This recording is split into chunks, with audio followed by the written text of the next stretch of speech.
Radio Mystery Theater presents...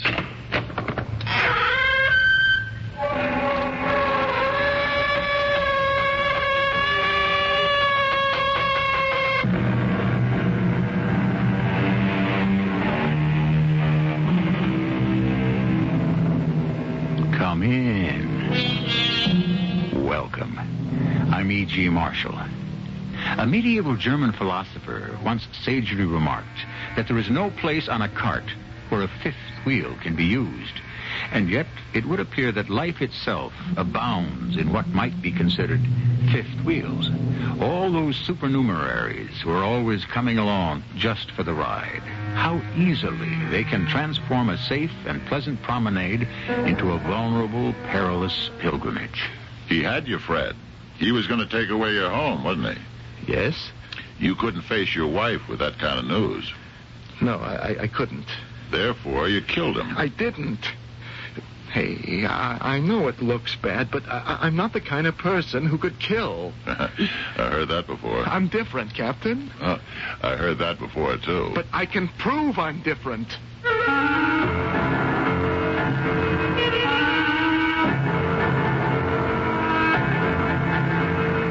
Our mystery drama, Natural Sugar, was written especially for the Mystery Theater by Sam Dan and stars Fred Gwynne.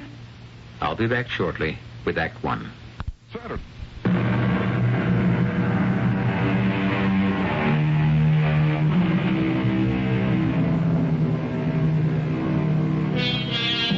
For 3 years, the theater has been packed. The play could probably run forever. It's a pretty good mystery story. But it happens to star Emmett and Louise Brundage. And it doesn't matter what they do. They could even, as the saying goes, read the telephone directory to standing room only. We are watching their play approach its climax. They are alone on stage. He sits with his back to her in an easy chair facing the window. She is at the table pouring a cup of tea. And of course you want your own special sugar, my dearest. He nods his head. She picks up a paper sugar packet. There's a gasp from the audience. They know it contains poison. Breathless, they watch her tear it open and pour the contents into his cup. Here you are, my darling. He needs that cup of tea. He drinks with appreciation. Suddenly he stops. There's a look of terror on his face. He tries to speak. He cannot. The cup and saucer drop from his trembling hands. He pitches forward, falls in a crumpled heap on the floor. In a few moments, the audience recovers from its shock. We hear the applause as the curtain falls. Emmett, darling, with hams so expensive these days, should you give so much of it away for free? Ready for your bows now. How about it, Mr. Brundage? Emmett, get up so we can take a bow. Are you going to lie there all day? Emmett? Hey, what's wrong? Fred, don't raise the curtain. Hey, what's the matter? Get a doctor.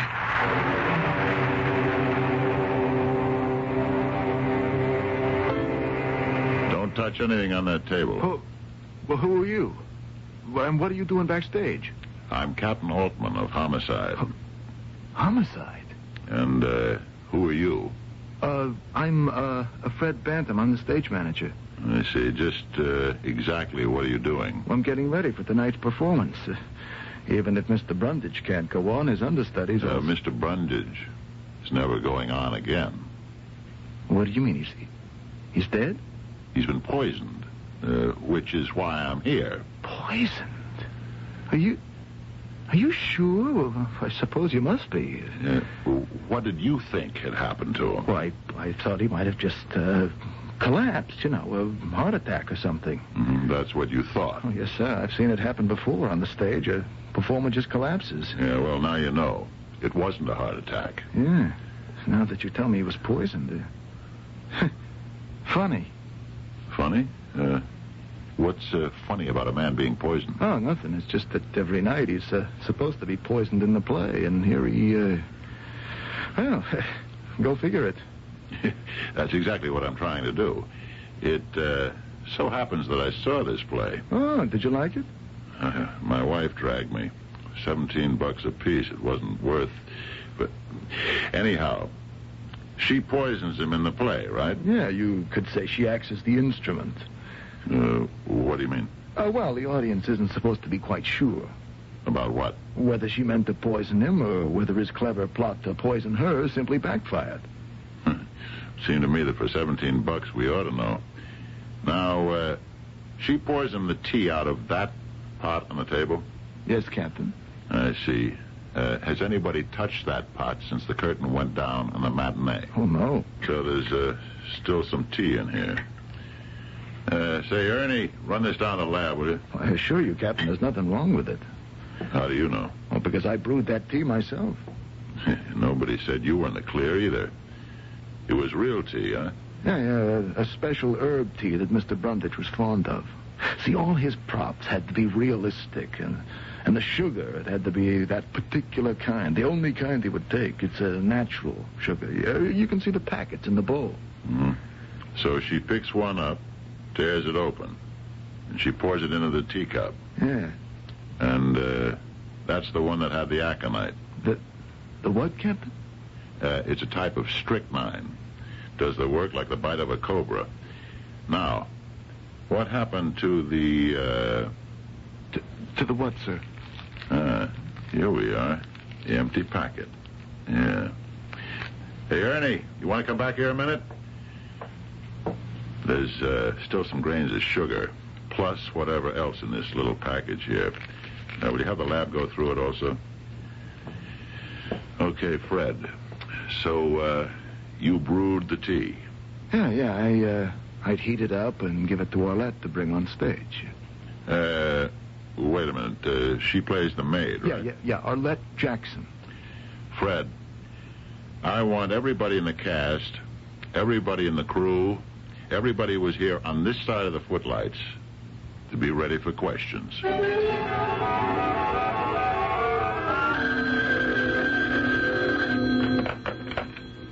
Captain Altman? Yeah? Okay, thanks. That was the lab. The teapot's clean, but the sugar packet was loaded. So now, Fred, how did they get there? I don't know, Captain.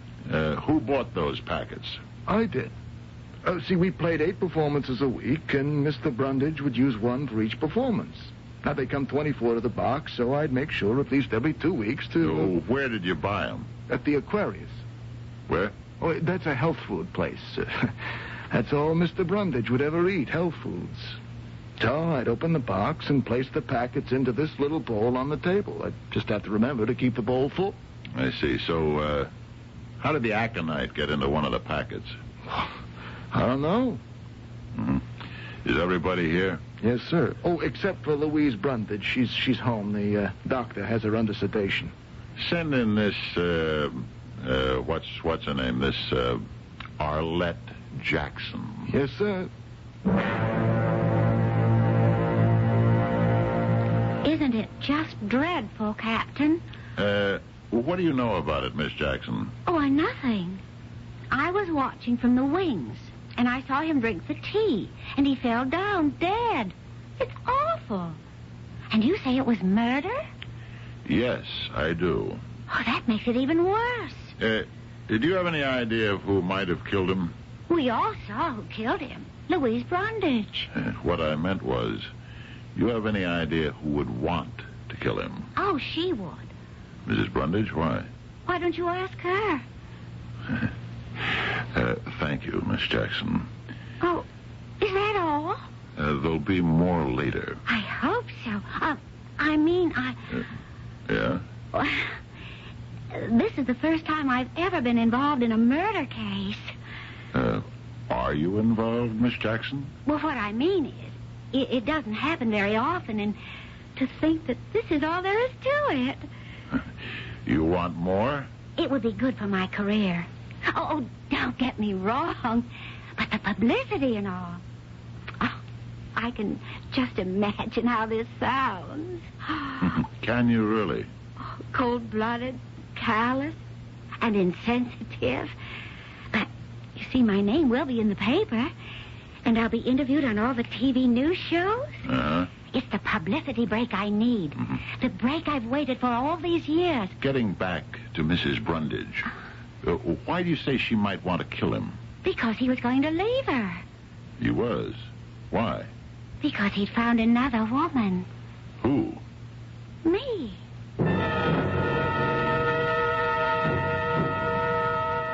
I'm sorry I have to talk with you at this time, Mrs. Brundage. It's as good or as bad a time as any, Captain Altman. Mrs. Brundage, will you have any reason to want to murder your husband? No. That isn't what I hear. What do you hear, Captain? Backstage gossip?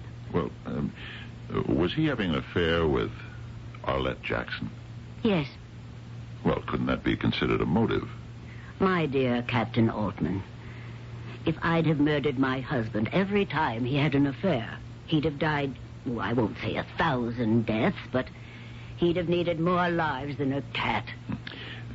Infidelity can be a motive. So I murdered him because he was having an affair with Arlette. It was more than an affair. He was going to leave you. For Arlette? Yes. Who says so? She does. I'm afraid Miss Jackson has her facts slightly awry. In what way? In every way. I may have been a bit too liberal with Emmett. You see, he was 55. Oh, he didn't look it. I'm 60. You certainly don't look it. Thank you, Captain. Well, we'd been married for almost 30 years. For most of them, he'd been an average, faithful husband. But something happened to him just after his 50th birthday.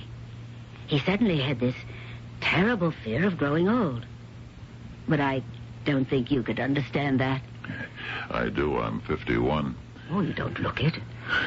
And so he became, a health food nut. Natural foods, organically grown foods, all sorts of exotic roots and juices. And then, of course, there was the matter of his virility. Was he still desirable to young ladies? Well, you never know until you try. Wouldn't you say, Captain? Yeah, I guess that's right. But you held still for it. My dear Captain, one is faced with a choice of evils, and sometimes one can only select the lesser. If I divorced him, he would lose the anchor that held him to the world of reality. Was there another reason? Such as? Such as self-interest. Of course, Captain. One must never overlook self-interest. If he had died, it would be the end of the Brundages. Perhaps the world's most famous theatrical couple. Without him, I might become just another elderly actress looking for work. Yeah, but you wouldn't have to wait for a part. Ah, but I would. Emmett and I didn't have to spend years hoping for the right script, as so many actors do. Whenever we needed something, Emmett would sit down and write it himself. Let's get back to little Miss Arlette. Well, as I said, I tolerated Emmett's little liaisons as long as they did no harm to our professional careers. But Arlette Jackson was another breed of cat. You see, he had to give her something. What was that? A part in the play. Something for which she is absolutely unqualified. So I said to Emmett, "Darling, your extracurricular affair cannot be given stage center. She is ruining the play. She is out." Yes, and... Whatever else he is, or was, Emmett Brundage was first and foremost an actor. So therefore he said, "Darling, you're right. She must be given notice." You mean he had her fired? Yes, Captain Altman. And so now, how can it be said that Emmett Brundage was about to leave his wife for Miss Arlette Jackson? I don't know. I need a little more to go on. What do we know so far? We know we have a man who has what appears to be quite a formidable wife. He has quite an appetite for extramarital affairs. These would appear to be mutually exclusive, as indeed they were.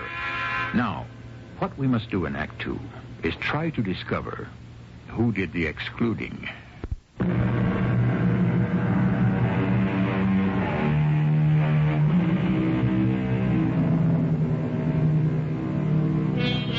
In professional sports, a man is hired because of his youth and strength, basically. When that is gone, he is fired.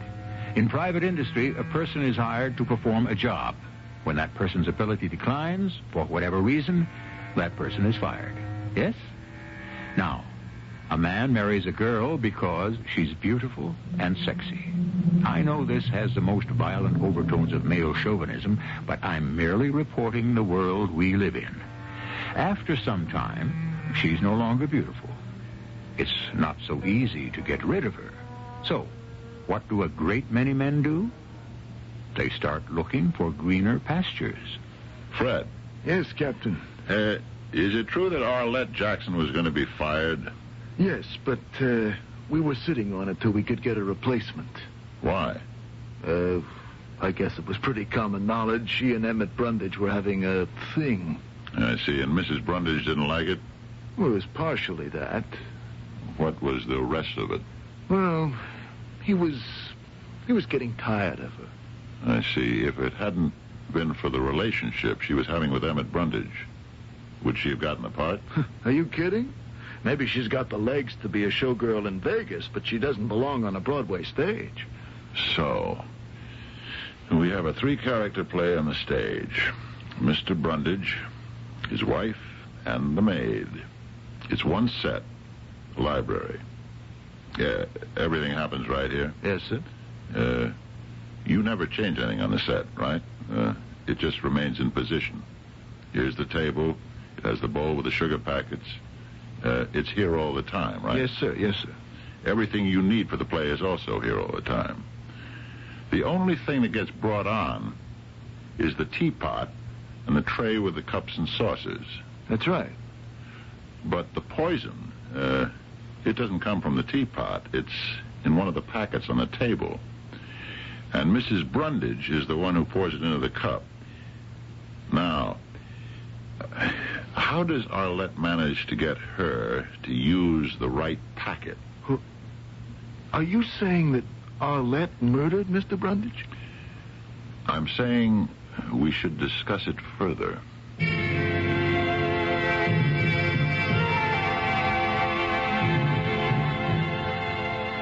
You weren't telling me the truth, Miss Jackson. About what, Captain?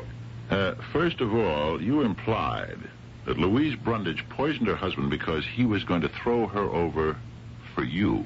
It's true. I'm not too sure about that. I understand he got you fired from the play. Who told you that? Well, it doesn't mean anything. I see it doesn't, huh? No.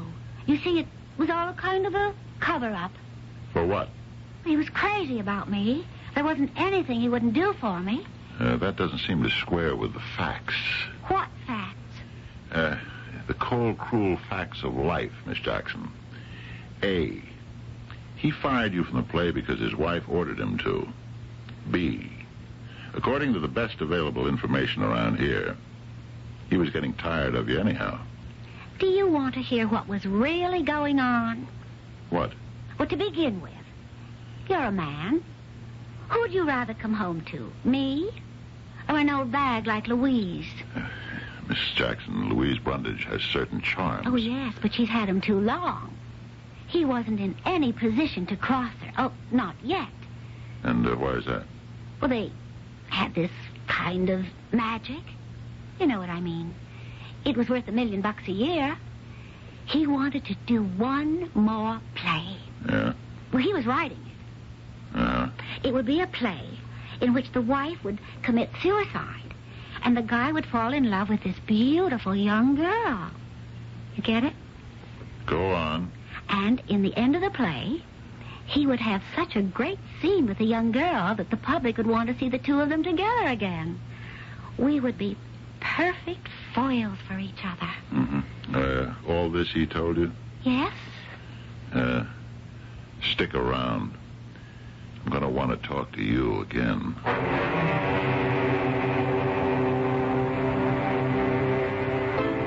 Mrs. Brundage, was your husband working on another play? What do you mean, Captain? Was he? Well, he was always putting down ideas, but as far as a definite new play, no. If he were working on another play, would you know about it? Well, I think so. As a matter of fact, I would have to. How could I be unaware of it? So he was not, to the best of your knowledge, working on a play in which a man kills his wife because he wants to marry a young girl? No. I can say he was not. Mrs. Brundage, it's been established that your husband died because of the sugar packet that you emptied into the teacup. Yes, you've told me. Well, certainly there are enough witnesses to what happened. You reached into that small silver bowl, took a packet, opened it, poured it, and that did the job. My question, was there anything about that particular packet that would make you pick it up? No. What were you conscious of when you selected it? You say selected, but I didn't select it. I just reached in. Were you conscious of picking one rather than another? No. Were you conscious of anything? No. I just took the first one that came to hand. That would be the one on top. Captain Altman, am I a suspect? Mrs. Brundage, when I'm on a murder case, everybody's a suspect. Would it make sense for me to kill my husband in front of 800 witnesses? No, it wouldn't make sense, but maybe you're counting on us to believe that. You don't do much for a person's ego, Captain. I'm not in that business. Let's go through motives. You had one, the betrayed wife.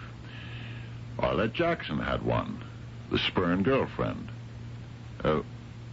What other motives do we have?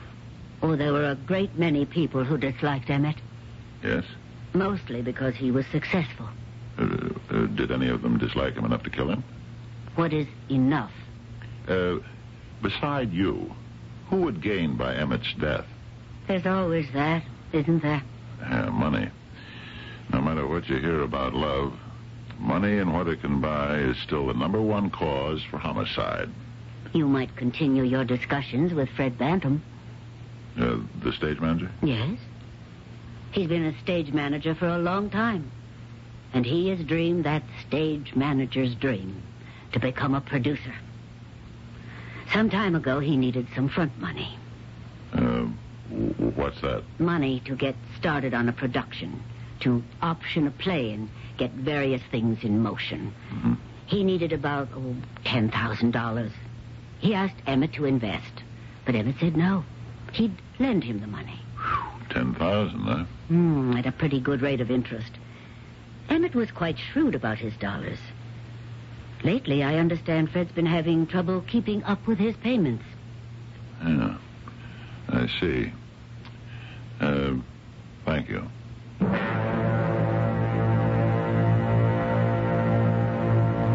Fred, look at the silver bowl with the sugar packets in it, will you? What about it, Captain? Now, you generally keep it pretty full, right? Yeah, we can't take a chance on running short. Uh-huh. Somebody had to prepare a packet. The one here that we had analyzed at the lab, grains of the poison were still in it. What he or she did was to carefully slit the packet open, slip in some of the poison, and then glue it together again. If you look closely, you can see where it was done. Now, if Louise Brundage did it... are you accusing her? I said if. She'd have known which packet it was. But if Arlette is guilty, how would Arlette get her to pick up the right one? Are you accusing Arlette? Or how would you get Mrs. Brundage to pick up the right one? Hey, are you accusing me? Not much of a problem. You or Arlette would place the poison packet on top of the others, the very top one. That's the one she'd automatically pick. Now, If accidentally her fingers might brush it aside this performance, then the next one. Sooner or later, it would happen. Now, look. You just accused me. Yeah, you're the stage manager. And you also had access to the ball. Well, if you're going to go that route, there's the carpenter, the electrician, the stagehands. All kinds of people move around backstage. I'm talking about people who had motive. Well, I didn't have a motive. You didn't owe him $10,000 plus interest? Well, sure, but that's no motive. It could be if you don't have the money to pay him back. I was... All right. I was having some problems. Mm-hmm. I bought a copy of this show business paper. There's an article in it. It says you dropped a bundle of money on a little project for Broadway. Well, that isn't true. You're saying the article is false? It's an exaggeration. It wasn't a bundle. But it was money. Well, sure, it was money. And did Emmett Brundage read this? He heard about it. And was he angry? Yeah, you could say he was. I would assume his point was, if you could raise money for a project, you could have raised money to pay him back. That's right. Did he get tough about it? He was going to get tough. How tough? We own this piece of property up on the lake, my wife and I. It's worth maybe $10,000-$12,000. But it's the one thing my wife would never part with. She's got this dream of building a cottage there when I retire. Mm-hmm. And he could make you sell it. Yeah, he could. I'd put it up as collateral. And you just couldn't face your wife with that kind of news? No, I couldn't. So, you killed him? No, I didn't. Come on, Fred. Look, I know it looks bad, but I didn't kill him. I'm not the kind of guy who could kill anybody. I've heard that before. Yeah, I know you have, but I'm different. Captain, I can prove I'm different.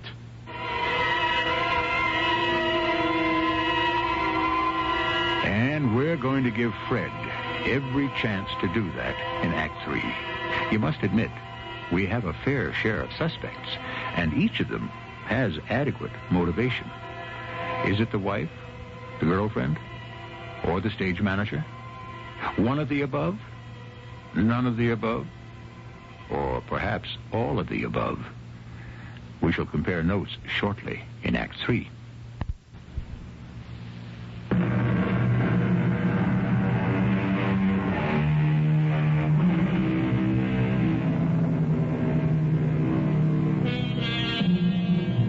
A certain debt that cancels all others. It may be a debt of honor or a debt of money. It may be a debt of love or a debt of hate. But given the time and the place and the temper, it becomes the debt that must be paid in blood. Only life itself can satisfy the claim. It happens because the debtor forgets that a man or a woman can be pushed just so far and no further. I couldn't kill anybody, Captain. I swear to you, I'm not a killer. Sure. You gotta believe me. It's a fact. Look at me. What am I? You're a stage manager. That's right. And it proves my point. I can tell you more about the theater than anyone around. Modesty, I see, is not one of your faults. Ask people. I have taste. I have an eye for talent. Everyone always wants my advice. I know. You want to ask me, I'm so smart. How come I'm not rich? Considerate asks. It's because I've got everything you need in this business except the one thing you can't do without. The killer instinct. I'm a nice guy. I don't move in. I don't set people up for the kill. I don't take advantage of their misfortunes. I don't drive a hard bargain. How could I have killed Emmett Brundage? How? Yeah, because the worm eventually has to turn. Somewhere along the way, Brundage takes a stand. And if that real estate means what it did to your wife, you'd have to kill for it. No. I've seen guys like you. The little woman's been picking up the tab for all those busted dreams of yours all these years. She's been doing without. She's been living on hopes. You just couldn't face her with what you'd done. That's right. I couldn't. You had to kill him. There was no other way. Oh, yes. Yes, there was. What? What's making that bulge on your hip underneath your coat? What? That's your revolver, isn't it? I bought one, Captain. I was trying to work up enough nerve to kill myself. And then this thing happened. Yeah. So what? You're still not off the hook. The debt's a part of his estate. You still owe. Oh, I know, but she's a lady. She won't press me. Excuse me, I'll have to answer that. Backstage, Jefferson Theater. Oh, yeah, just a minute. Captain? Oh, thanks. Captain Altman, yeah? She what? Yeah. Okay, I'll be right there. Well, looks like your lucky day, Fred. Arlette Jackson just confessed to the murder of Emmett Brundage.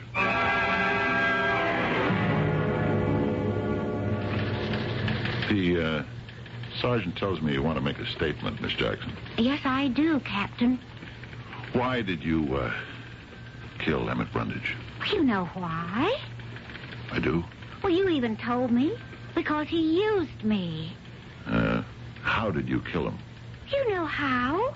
With the poison sugar packet in the bowl. But you're not the one who had to pick it up and open it and pour it into his tea. That's right.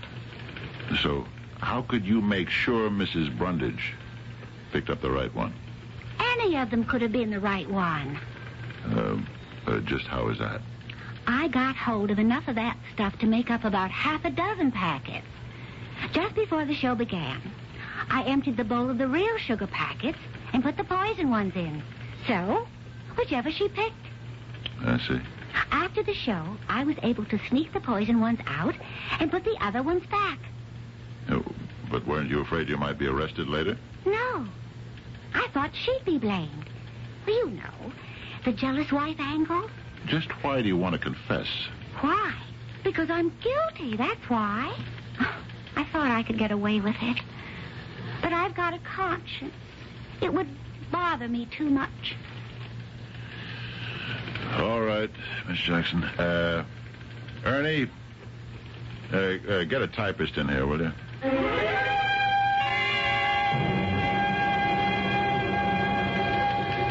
Are you Captain Altman? Yes. They said to see you. About what? About Arlette Jackson. What about Arlette Jackson? Excuse me, my name is Leon Dupre. I was Miss Jackson's agent. Strictly speaking, Mr. Dupre, that is, my department is all through with Miss Arlette Jackson. You may be and you may not be. It all depends. On just what? She did not kill Emmett Brundage. She says she did. Miss Jackson is a young lady who says a great many things. Why do you say she didn't kill Brundage? I think you have to know something about Arlette Jackson. She's one of those very beautiful girls, and she thinks that her beauty is a substitute for talent. It may be in many forms of show business, but not in the legitimate theater.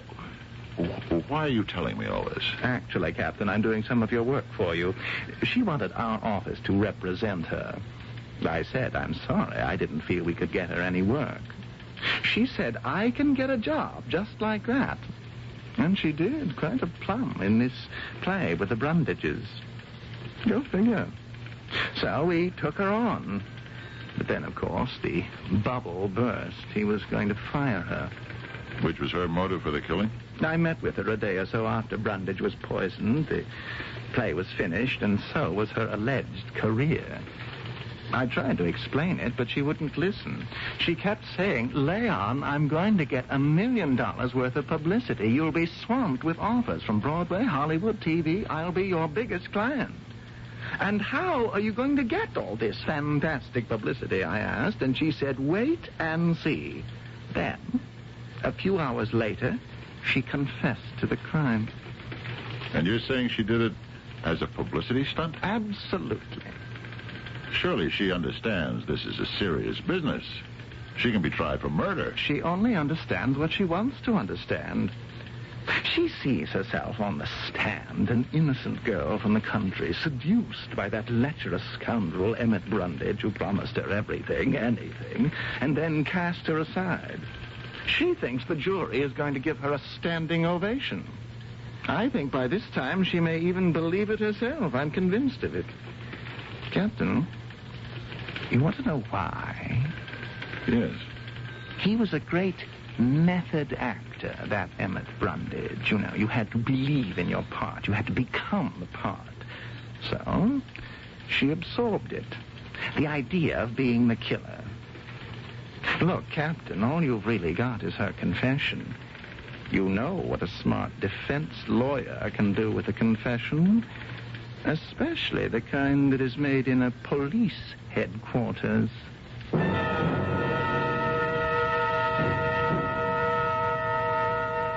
And so, Rex, if you think I'll put up with your insufferable patronizing just for the hope, the remote possibility that you'll favor me with a smile, an occasional kiss, permit me to tell you in no uncertain terms that the answer is yes. Yes, my darling. Yes. Thank you, Louise, darling. That was marvelous, as usual. And thank you so much for coming. It's like old times. Very old times, Roger. We'll be in touch. Oh, hello. They'd said I'd find you at this theater auditioning.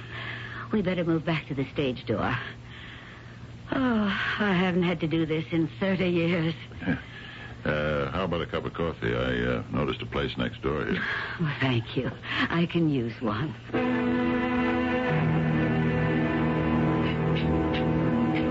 Back to the grind so soon, huh? Well, I have to keep working. Besides, the rent has to be paid every month. Oh, I thought you and Emmett were pretty well fixed. Don't believe everything you read about show business salaries. You were looking for me, Captain. Yes. I wanted to ask you a question. May I? Of course. When did you decide to kill your husband?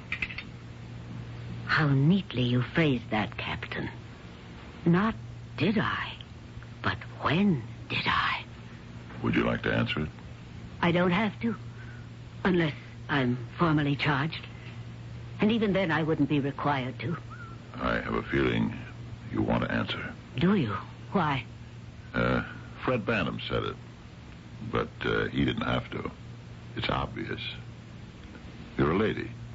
Thank you. Ladies may be a disappearing breed. That's why when you encounter one, she stands out.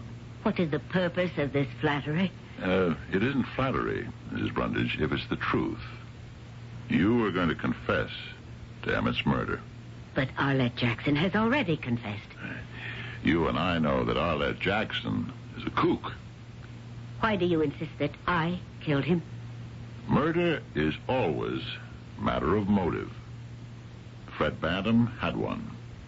But being Fred Bantam, he was willing to be stepped on again. How well you know him, and on such short acquaintance. Mm-hmm. Arlette, there's always another guy somewhere for her. Oh, yes. She has a long way to go before age catches up with her. It caught up with you. Finally. Yes? Your husband was a fool. You see, he was writing a new play. Oh? Mm-hmm. I used to help him. He said to me, what would a woman write in a suicide note? A woman who would want to kill herself because her husband no longer loved her. And so I sat down and wrote such a note, filled with melodrama about life being at an end, no longer worth living. Yeah? And what about it? Well, I wrote it, and I forgot about it. Then one day I came to the theater early. I overheard a conversation between Emmett and Arlette. She said, you promised to get rid of her, and he said, I will. Wait. I have a foolproof way. Everyone will think my wife did it herself. Yes? That made me remember the note. That night he was out. I looked for it. Through his desk, all his papers, and it wasn't there. Oh, I felt such relief. It was my imagination. Then I looked through his clothes. There in the pocket of a jacket was the note. I have it here in my bag. May I? Yes. Life no longer has any meaning. He is my anchor, my beacon. Without him, what am I?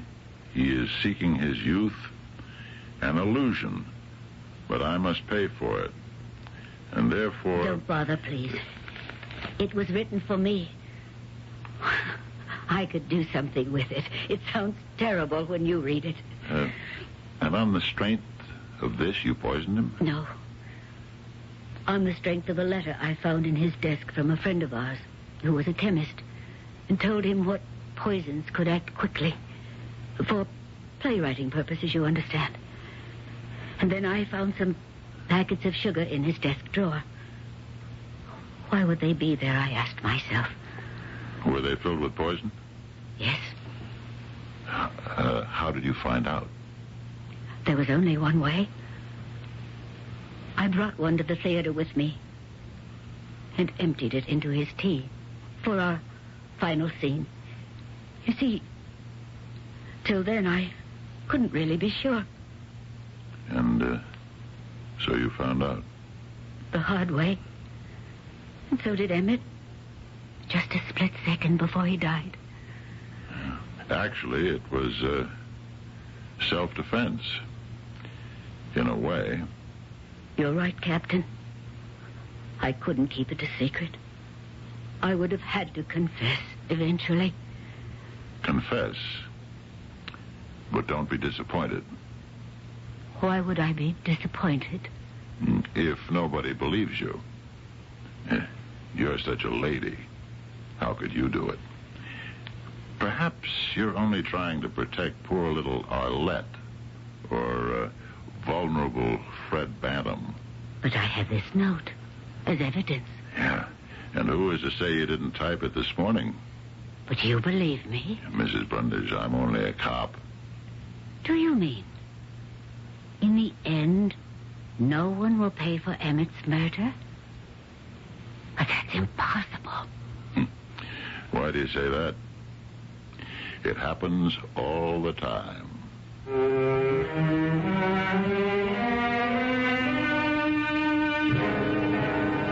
It does happen often enough. We have all sorts of unsolved crimes for which no one ever seems to pay a price.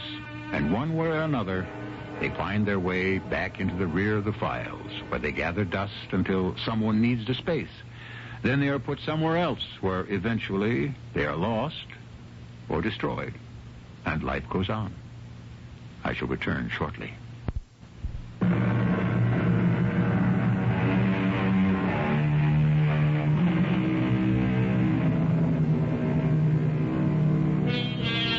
Thou shalt not covet thy neighbor's wife, or her husband, as the case might be. But what is there in some men and women that somehow can never be satisfied? It's a question that's fascinated writers throughout the centuries. If you took away all the works that dealt with adultery, the library shelves would be half empty. There would be almost no theater, and your movie and TV screens would hardly ever be lit. One thing you have to say for sin: it has inspired some of the great stories. Our cast included Fred Gwynne, Evie Juster, and Russell Horton. The entire production was under the direction of Himan Brown. And now, a preview of our next tale. We don't have much time if we're to catch the next train to Mackleton. I'm afraid that's out of the question. Have you heard nothing of the abduction of the only son of the Duke of Holderness? The ex-cabinet minister? Exactly. Excuse me, sir. What have you to do with the abduction? My dear Watson, Dr. Huxtable is the headmaster of one of England's most exclusive schools. It's only logical to assume that the boy was taken from his school. We tried to keep it out of the papers, but last night the Globe printed some rumors which I thought might have reached your ears. Well, I'm well aware that the Duke is one of the great men in the kingdom. Oh, and one of the wealthiest. His Grace will hand a check for £5,000 to whomever locates his son. Watson, pack a bag. We're accompanying Dr. Huxtable to the north of England. Yes. Excellent, excellent. You relieve my mind, Mr. Holmes. This is E.G. Marshall inviting you to return to our Mystery Theater for another adventure in the macabre. Until next time, pleasant dreams.